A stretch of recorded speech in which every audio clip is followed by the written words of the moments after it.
In the quiet town of Kumbakonam, beneath the rustling sands echoing temples, there lived a child that used to scribble numbers on sand. Numbers that were not taught to him, that were beyond the limitation of scholars of his time. He claimed that these numbers came to him in his dreams. These numbers were taught to him by his goddess. And these numbers came to him beyond the cosmos. And with nothing more than chalk and faith, he wrote mathematics that would help explain the black hole theory, infinite series, and the very nature of reality. He lived poor, died young, and yet left behind a legacy that even baffles today's world-famous mathematicians. His name, Srinivasa Ramanujan, the man who felt mathematics, who dreamt mathematics, who led mathematics, he graced mathematics, the man who knew infinity.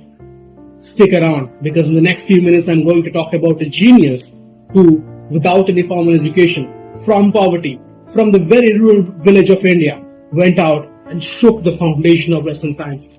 He lived mathematics and left behind a legacy and a mystery that we still cannot solve. In a humble village of Erode, this genius was born. His mother worked in a temple. He used to sing Carnatic songs for the temple. His father used to work in a sari shop. By age 5, he could recite tables up to 20, and by age 9, he could solve algebraic problems for university schools. At age 11, Ramanujan borrowed mathematics books from his friends and mastered trigonometry without any help. But by age 13, something inside him changed drastically, as if he found a lighthouse somewhere. He found a second-hand book that named A Synopsis of Elementary Results in Pure Mathematics by G.S. Carr. It was 5,000 theorems, no explanation, just results. To most it would be useless, but to Ramanujan it was his portal. He began recreating proofs, writing theorems. It is as if he was not learning math, he was crafting his own genius out of this skill called mathematics. He believed goddess Namagiri revealed mathematics to him. She used to come to her dreams and solve complex problems for him.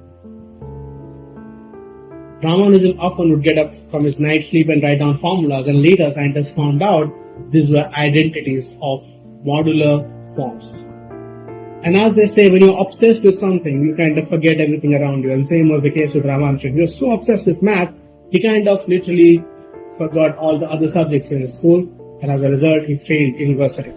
And he could not complete his formal degree. Now picture this. You're age 22, married, you are not a scholar, you have not graduated yourself out of college, and still you have to feed a family, you have to take up their responsibility. What did you do? It was Ramanujan who did not give up. 1913, a man with no identity, a man who has a family to feed, he wrote 3 letters to one of the famous mathematicians of the Western world. He picks up his pen and says, "Sir, I beg to introduce myself. I work as a clerk. I do not have any formal education. However, I have obtained some results," and he wrote it to one of the famous mathematicians of those times, that was G.H. Hardy. And guess what? In one night, Ramanujan, from being an unknown clerk somewhere in Madras, he receives a reply from J.H. Hardy. And J.H. Hardy says, and I quote, "Some of the Ramanujan formula defeated me completely. I have never seen anything like this." Within weeks, Hardy invited him to Cambridge University. A war was going on in Europe, ships were being toppled, but Ramanujan took the risk. He said goodbye to India and boarded a ship to West. And that changed the world. In 1914, Ramanujan, who never left Tamil Nadu, a deeply devoted vegetarian Hindu Brahmin boy, went to Cambridge in between the World War II that was happening at the time.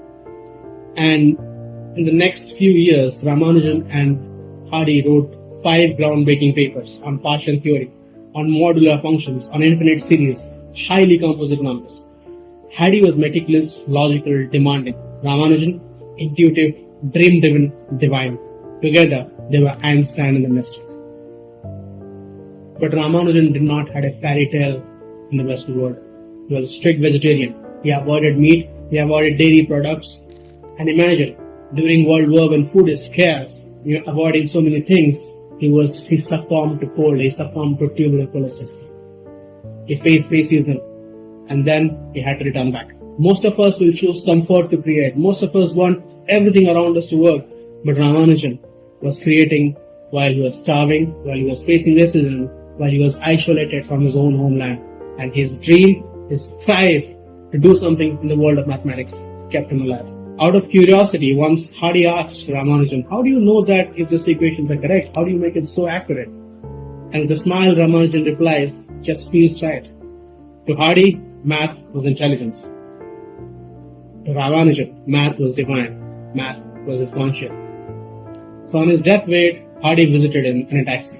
Ramanujan could see the taxi through the window, and he saw the taxi number was 1729. Hardy came to meet Ramanujan, who was almost at his final stage. And Ramanujan asked, what was this number about 1729? Hardy said it was a simple number, nothing so specific about it.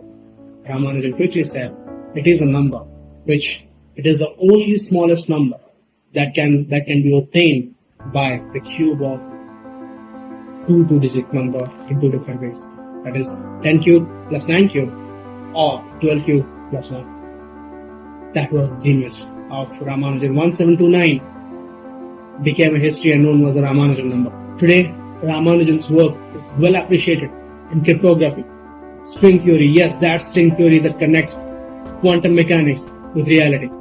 And today, his work appears in black hole thermodynamics, string theory, cryptography, signal processing, quantum computing. You name it, his work is out there. He died unknown in the land of India. He did not have PhD, but he had infinite.